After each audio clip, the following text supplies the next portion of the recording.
নমস্কার, খবর শুনছেন M2T নিউজ চ্যানেল থেকে। জানাবো আজকের বিশেষ খবর। বাছাই করা খবরগুলো পেতে চ্যানেলটিতে সাবস্ক্রাইব করে পাশে থাকা বেল আইকনটি অল করে রাখুন। শুরুতে হেডলাইন্স। মেঘ ভাঙা বৃষ্টির জেরে বিপত্তি, জলের স্রোতে ভেসে গিয়েছে নিখোঁজ 9 শ্রমিক। 24 ঘন্টার জন্য স্থগিত চারধাম যাত্রা। পুরীতে গন্ডিচা মন্দিরের সামনে পদপিষ্ট হয়ে মৃত্যু হল 3 জনের, জখম 10 জন। সংখ্যালঘুদের উপর অপরাধ চরমে, মোদির ভারতে গত এক বছরের রিপোর্ট ঘিরে চাঞ্চল্য। সরকার বিরোধী আন্দোলনে উত্তপ্ত সার্বিয়ার বেলগ্রেড, পুলিশের সঙ্গে খণ্ডযুদ্ধে জড়ালেন বিক্ষোভকারীরা। চাকরি দেওয়ার নামে প্রতারণা, হাওড়া থেকে গ্রেপ্তার বিজেপি নেতা। জলপাইগুড়ি টাউন স্টেশন লাগোয়া রেল লাইনের উপর থেকে এক প্রৌঢ়ের মৃতদেহ উদ্ধার। অপারেশন সিঁদুরে চিহ্নিত করেন জঙ্গিদের ঘাঁটির প্রধানের দায়িত্বে পরাগ। দলকে ভাঙিয়ে ব্যক্তি প্রচারে রাশ টানলেন তৃণমূলের জলপাইগুড়ি জেলা সভানেত্রী মহুয়া গোপ। সোমবার উপকূলে তৈরি হবে নিম্নচাপ, আজ থেকেই ভারী বৃষ্টি দক্ষিণবঙ্গে। বারামুলা পর্যন্ত ট্রেন চালাতে উদ্যোগী রেল কর্তৃপক্ষ। ওয়েস্ট বেঙ্গল, বিহারে ভোট আসছে, তাই ভোটার লিস্ট বদল চাই। বিনপুর 2 নম্বর, বৃষ্টিকে অপেক্ষা করেই গাড়রাসিনী পাহাড় পুজো ও মেলাতে ভিড় অসংখ্য মানুষের। ঝাড়গ্রাম শহরে কাঞ্চন ওয়েল মিলের টিএমসির শ্রমিক ইউনিয়নের পক্ষ থেকে নবনিযুক্ত জেলা শ্রমিক সংগঠনের সভাপতিকে সংবর্ধনা প্রদান। ওয়েস্ট বেঙ্গল, জনতা যা জানতে চায়, মোদির বিদেশ সফরের নির্যাস কি, কী ফল পেল দেশবাসী। ঝাড়গ্রাম, 21শে জুলাইকে সামনে রেখে ঝাড়গ্রাম শহরে ঝাড়গ্রাম কাঞ্চন অয়েল মিলের শ্রমিকদের নিয়ে আয়োজিত হলো সভা। বিনপুর 2 নম্বর, নিম্নচাপের জেরে সিলদা বেলপাহাড়ি সহ ব্লক জুড়ে হচ্ছে ভারী বৃষ্টিপাত, ব্লকের একাধিক এলাকায় বিচ্ছিন্ন বিদ্যুৎ সংযোগ। ঝাড়গ্রাম, ট্রাকে করে গাঁজা পাচার করার আগে গুপ্তমনির জাতীয় সড়ক থেকে প্রায় 50 কেজি গাঁজা উদ্ধার, গ্রেপ্তার একজন। ঝাড়গ্রাম, 9 জুলাই সাধারণ ধর্মঘট এবং দক্ষিণ কলকাতার কলেজের ঘটনার প্রতিবাদে ঝাড়গ্রামে মিছিল করল গণসংগঠন সমূহের যৌথ মঞ্চ। বেলপাহাড়ির হরদা মোড়েও দাঁড়িয়ে থাকা লরির পিছনে ধাক্কা মেরে মৃত্যু বাইক আরোহীর। নমস্কার, আপনারা এতক্ষণ শুনলেন সংবাদ শিরোনাম। খবর শুনছেন M2T নিউজ চ্যানেল থেকে। খবরে অসুখ, আসবো বিস্তারিত খবরে। মেঘ ভাঙা বৃষ্টির জেরে বিপত্তি, জলের স্রোতে ভেসে গিয়েছে নিখোঁজ 9 শ্রমিক। 24 ঘন্টার জন্য স্থগিত চারধাম যাত্রা। দেরাদুন, 29শে জুন, উত্তরাখণ্ডে অতি ভারী বৃষ্টির পূর্বাভাস। সেই কারণেই আগামী 24 ঘন্টার জন্য স্থগিত করে দেওয়া হয়েছে চারধাম যাত্রা। পুণ্যার্থীদের চারধামের উদ্দেশ্যে রওনা দিতে নিষেধ করা হয়েছে। আগামীকাল সোমবার আবহাওয়ার পরিস্থিতি দেখে পরবর্তী সিদ্ধান্ত নেওয়া হবে বলে জানিয়েছেন গাড়োয়াল ডিভিশনের কমিশনার বিনয় শঙ্কর পাণ্ডে। দিল্লির মৌসুম ভবনের তরফে উত্তরাখণ্ডে অতি ভারী বৃষ্টির পূর্বাভাস জারি করা হয়েছে। বিশেষ করে পাহাড়ি এলাকায় ধস নামতে পারে বলে সতর্ক করেছে হাওয়া অফিস। তাই বাড়তি সতর্কতা নিচ্ছে উত্তরাখণ্ড প্রশাসন। এর মাঝেই আজ রবিবার সকালে উত্তরকাশীর বালিগড়ে বারকোট যমুনোত্রী সড়কে মেঘভাঙা বৃষ্টির ফলে বিপত্তি ঘটেছে। ওই এলাকায় একটি নির্মীয়মান হোটেলে কাজ করছিলেন শ্রমিকরা। মেঘভাঙা বৃষ্টির ফলে আচমকাই জলের স্রোত নামে পাহাড় থেকে, তাতেই ভেসে যান ওই হোটেলে নির্মাণ কাজের সঙ্গে যুক্ত থাকা শ্রমিকরা। মোট 8 থেকে 9 জন শ্রমিক নিখোঁজ বলে জানিয়েছেন উত্তরাখণ্ডের জেলা শাসক প্রশান্ত আর্য। ইতিমধ্যেই উদ্ধার কাজ শুরু করেছে রাজ্য ও জাতীয় বিপর্যয় মোকাবিলা বাহিনীর সদস্যরা। জানা গেছে ওই এলাকায় মেঘভাঙা বৃষ্টির ফলে ব্যাপক ক্ষতি হয়েছে নির্মীয়মান হোটেলটির। ধস নেমেছে বারকোট যমুনোত্রী সড়কে। রাস্তার কিছুটা অংশ ধুয়ে সাফ হয়ে গিয়েছে। পুণ্যার্থীদের আপাতত হোটেলেই থাকতে নির্দেশ দেওয়া হয়েছে প্রশাসনের তরফে। পুরীতে গন্ডিচা মন্দিরের সামনে পদপিষ্ট হয়ে মৃত্যু হল 3 জনের, জখম 10। পুরীতে রথযাত্রার দিন পদপিষ্টের জেরে 500 জন জখম হয়েছিলেন। আজ রবিবার ভোরে ফের পদপিষ্টের ঘটনা ঘটেছে পুরীতে, যার ফলে মৃত্যু হয়েছে 3 জনের, জখম 10 জন। যদিও ওড়িশার আইনমন্ত্রী জানিয়েছেন জখমের সংখ্যা 6। সূত্রের খবর, গন্ডিচা মন্দিরের সামনে এদিন ভোর 4টে থেকে 5টার মধ্যে ব্যাপক ভিড় হয়েছিল। পুণ্যার্থী ভক্তদের সমাগমে পরিস্থিতির হাতের বাইরে চলে গিয়েছিল পুলিশের। এদিন ভোরের গন্ডিচা মন্দিরে প্রবেশ করানো হচ্ছিল জগন্নাথ দেব, বলরাম ও সুভদ্রাকে। তখনই রথের সামনে হুমড়ি খেয়ে পড়েন বহু পুণ্যার্থী, যার ফলে ঘটে পদপিষ্টের ঘটনা। পুলিশ জানিয়েছে রথযাত্রা শেষে জগন্নাথ, বলরাম ও সুভদ্রাকে গন্ডিচা মন্দিরে প্রবেশ করানোর যে রীতি রয়েছে, তাই দেখতে ব্যাপক ভিড় হয়। সেই ভিড়েই পদপিষ্টের ঘটনা ঘটে, যার ফলে মৃত্যু হয় 3 জনের, জখম 10। জখমদের ভর্তি করা হয়েছে হাসপাতালে। তাদের মধ্যে অনেকের অবস্থা আশঙ্কাজনক। মৃতদের নাম পরিচয় জানিয়েছে পুলিশ। তারা হলেন বাসন্তী সাহু, বয়স 36, প্রেমাকান্ত মহান্তি, বয়স 80 এবং প্রভাতী দাস, বয়স 42। তারা ওড়িশার খুর্দা জেলার বাসিন্দা ছিলেন বলে জানা গিয়েছে। যদিও প্রত্যক্ষদর্শীদের অভিযোগ, গন্ডিচা মন্দিরের সামনে পর্যাপ্ত পুলিশ নিরাপত্তা ছিল না, সেই কারণেই ঘটেছে দুর্ঘটনাটি। এই দুর্ঘটনার তদন্ত হবে বলে জানিয়েছে পুলিশ। আপনাদের সকলকেই বলা হচ্ছে প্রতিদিন নিয়মিত এই ধরনের গুরুত্বপূর্ণ সঠিক খবরগুলো শোনার জন্য আমাদের চ্যানেলটি সাবস্ক্রাইব করে রাখুন। ফিরে আসবো খবরে। সংখ্যালঘুদের উপর অপরাধ চরমে, মোদির ভারতে গত এক বছরের রিপোর্ট ঘিরে চাঞ্চল্য। নয়াদিল্লি, গত বছরের এপ্রিল মাস লোকসভা ভোটের প্রচার তখন মধ্যগগনে। রাজস্থানের বাঁশওয়াড়ায় নির্বাচনী ভাষণ দিচ্ছিলেন প্রধানমন্ত্রী নরেন্দ্র মোদী। হঠাৎই বলে বসলেন, কংগ্রেস ক্ষমতায় এলে মা বোনেদের গয়না অনুপ্রবেশকারীদের মধ্যে বিলি করে দেওয়া হবে, মঙ্গলসূত্রটাও ছাড়া হবে না। অভিযোগ ওঠে, ভোটে জিততে পরিকল্পিতভাবে মুসলিমদের বিরুদ্ধে বিদ্বেষ ছড়াচ্ছেন প্রধানমন্ত্রী। তাতেও অবশ্য মোদীকে থামানো যায়নি। একের পর এক প্রচার সভায় বিদ্বেষ ভাষণ দিয়ে গিয়েছেন। শেষ পর্যন্ত নির্বাচনে জিতে তৃতীয়বারের জন্য বসেছেন প্রধানমন্ত্রীর আসনে। আর তারপরই চরমে উঠেছে সংখ্যালঘুদের উপর অত্যাচার। তাদের সঙ্গে হওয়া অপরাধের ঘটনা দিন দিন বৃদ্ধি পাচ্ছে।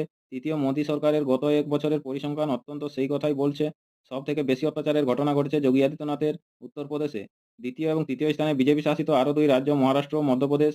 শুধু মুসলিম নয়, রেহাই পায়নি দলিত, আদিবাসী, খ্রিস্টান বা অন্য ধর্মীয় সংখ্যালঘুরাও। 2024 সালের 7 জুন থেকে চলতি বছরের 7 জুন পর্যন্ত সারা দেশে এমন বিদ্বেষমূলক অপরাধের ঘটনা নিয়ে সমীক্ষা চালিয়েছিল association for protection of civil rights APCR নামে একটি সংস্থা। Hate crime report mapping first year of Modi's third government নামে ওই রিপোর্ট বলছে, মোদি তৃতীয়বার প্রধানমন্ত্রী হওয়ার পর গত এক বছরে এমন 947টি ঘটনা ঘটেছে। এর মধ্যে 345টি বিদ্বেষ ভাষণ, বাকি ক্ষেত্রে সরাসরি অত্যাচারের শিকার হয়েছেন সংখ্যালঘুরা। প্রাণ গিয়েছে 25 জনের, তাদের প্রত্যেকেই মুসলিম। যেসব বিদ্বেষ ভাষণের ঘটনা ঘটেছে সেগুলির মধ্যে 178টি ক্ষেত্রে বিজেপির কোনো না কোনো নেতার নাম জড়িয়ে রয়েছে। 5টি অভিযোগ রয়েছে স্বয়ং প্রধানমন্ত্রীর নামে। তালিকায় আছেন 2 বিচারপতি ও 1 রাজ্যপালও। পিছিয়ে নেই বিজেপি শাসিত রাজ্যগুলির মুখ্যমন্ত্রীরাও। অত্যন্ত 63 বার তারা সংখ্যালঘুদের বিরুদ্ধে বিদ্বেষ ছড়িয়েছেন। অসমের মুখ্যমন্ত্রী হিমন্ত বিশ্ব শর্মা তো সরাসরি ঘোষণা করেছেন, আমি মুসলিমদের বিপক্ষেই থাকব। 71টি ঘটনায় অভিযুক্ত বিজেপি টিকিটে জয়ী জনপ্রতিনিধিরা। রিপোর্ট বলছে, গত বছরের অক্টোবর থেকে চলতি বছরের এপ্রিল পর্যন্ত সংখ্যালঘুদের উপর অত্যাচারের মাত্রা ছিল সবচেয়ে বেশি। শুধু অক্টোবরেই 80টি ঘটনা ঘটেছে। কিন্তু ওই সময়েই কেন? কারণ সারা দেশে উৎসবের মরশুম। গত সেপ্টেম্বরে গণেশ চতুর্থীর সময় মধ্যপ্রদেশের পান্নায় মুসলিমদের বাড়ি ভাঙচুর করেছিল হিন্দুত্ববাদী সংগঠনগুলি। মহারাষ্ট্রের থানেতেও একই ঘটনা ঘটে।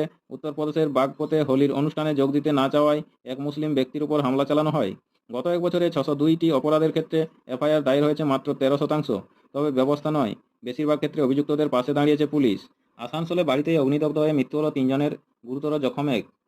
আসানসোল মর্মান্তিক অগ্নিকাণ্ডের ঘটনা ঘটল আসানসোলের ফতেপুর এলাকায়। স্থানীয় সূত্রে জানা গিয়েছে, আসানসোল দক্ষিণ থানার ফতেপুরে স্বাগতম রেসিডেন্সি রয়েছে। সেখানে একটি দোতলা বাংলো বাড়িতে গতকাল শনিবার গভীর রাতে ভয়াবহ অগ্নিকাণ্ডের ঘটনা ঘটে। সেই দৃশ্য দেখতে পান ও ওই বাড়ির বাসিন্দাদের চিৎকার শুনতে পান এলাকাবাসীরা। তখন ওই দ্রুত দমকল ও পুলিশে খবর দেওয়া হয়। পরিস্থিতির কথা মাথাতে রেখে দমকল আসার আগেই স্থানীয় বাসিন্দারাই প্রথমে আগুন নেভানো ও উদ্ধার কাজে নামেন। কোনোরকম ওই বাড়ির বাইরের গেট ভেঙে শিল্পী চট্টোপাধ্যায় নামে এক মহিলাকে উদ্ধার করা হয়। যদিও বাড়ির ভেতরে থাকা ওই পরিবারের বাকি 3 সদস্যকে উদ্ধার করা যায়নি। অগ্নিদগ্ধ হয়ে মৃত্যু হয় শিল্পী দেবীর স্বামী বাবলু সিং, বয়স 51, বাবা বীরেন্দ্রনাথ চন্দ্র, বয়স 66 ও মা গায়ত্রী চন্দ্রের বয়স 57। ঘটনাস্থলে পৌঁছে আগুন নিয়ন্ত্রণে আনেন দমকলের কর্মীরা। পুলিশ 3 জনের অগ্নিদগ্ধ দেহ উদ্ধার করে আসানসোল জেলা হাসপাতালে নিয়ে গেলে চিকিৎসকরা মৃত বলে ঘোষণা করেন। শিল্পী দেবীকে গুরুতর জখম অবস্থায় আসানসোল জেলা হাসপাতাল প্রথমে ভর্তি করা হয়, তারপর সেখান থেকে দুর্গাপুরের একটি বেসরকারি হাসপাতালে স্থানান্তর করা হয়েছে তাকে। কিভাবে এই অগ্নিকাণ্ডের ঘটনা ঘটল তা নিয়ে সন্দেহ রয়েছে। কেউ দাবি করছেন শর্ট সার্কিট থেকে অগ্নিকাণ্ড হতে পারে, কেউ আবার মনে করছেন বাড়িতে ধূমপান করা থেকেও এই অগ্নিকাণ্ড ছড়িয়ে পড়তে পারে। পুরো বাড়িটি অত্যাধুনিক ধাঁচে তৈরি, ফলস সিলিং থেকে দেওয়াল, সর্বত্রই ছিল প্লাইউডের কাজ। অগ্নিকাণ্ডের ঘটনার তদন্ত শুরু করেছে পুলিশ, বাড়িটি সিল করে দেওয়া হয়েছে। জলপাইগুড়ি টাউন স্টেশন লাগোয়া রেল লাইনের উপর থেকে এক প্রৌঢ়ের মৃতদেহ উদ্ধার। প্রতিদিন নিয়মিত সঠিক গুরুত্বপূর্ণ খবরগুলো শোনার জন্য আমাদের চ্যানেলটি সাবস্ক্রাইব করে রাখুন। ফিরে আসবো খবরে। জলপাইগুড়ি টাউন স্টেশন লাগোয়া রেল লাইনের উপর থেকে এক প্রৌঢ়ের ক্ষতবিক্ষত দেহ উদ্ধার। আজ রবিবার সকালে দেহটি উদ্ধার হয়। এদিন সকালে এলাকাবাসীরা প্রথমে প্রৌঢ়ের দেহটি দেখতে পায়, তারপরেই রেল পুলিশকে খবর দেন। ঘটনাস্থলে পৌঁছায় রেল পুলিশ। মৃতের পরিচয় জানা যায়নি। স্থানীয়রা জানিয়েছেন, মৃত ওই ব্যক্তির বয়স আনুমানিক 50 বছর। তার জামাকাপড়ে কালির দাগ রয়েছে, দেখে মনে হচ্ছে তিনি কোনো গ্যারেজে কাজ করতেন। এলাকার বাসিন্দা রাজেশ কামতি বলেন, আমাদের ধারণা গতকাল শনিবার রাতের কোনো ট্রেনে কাটা পড়ে মৃত্যু হয়েছে ওই ব্যক্তির। কারণ রাতের পর আর আজ রবিবার সকাল পর্যন্ত কোনো ট্রেন জলপাইগুড়ি টাউন স্টেশনের উপর দিয়ে যায়নি। দেহটি যেভাবে পড়েছিল তাতে ওই ব্যক্তির ট্রেন থেকে পড়ে যাওয়ার আশঙ্কাও উড়িয়ে দিচ্ছেন না এলাকাবাসীরা। মৃতের কাছে একটি মোবাইল পাওয়া গিয়েছে, কিন্তু সেটি সুইচ অফ থাকায় কিছুই জানা যায়নি। রেল পুলিশ দেহটি উদ্ধার করে নিয়ে গিয়েছে। রেল পুলিশের তরফে জানানো হয়েছে দেহটি ময়নাতদন্তের জন্য মর্গে পাঠানো হচ্ছে। পাকিস্তানে ভূমিকম্প, রিক্টার স্কেলে কম্পনের মাত্রা 5.5। ইসলামাবাদ 29 জুন। মাত্র কয়েক মাসের ব্যবধানেই পাকিস্তানের মাটি ঘন ঘন কেঁপে উঠছে। আজ রবিবার কাকভোরে ফের তীব্র কম্পন অনুভূত হয় পাকিস্তানে। German research centre for Jio sciences জানিয়েছে, রিক্টার স্কেলে কম্পনের মাত্রা ছিল 5.5।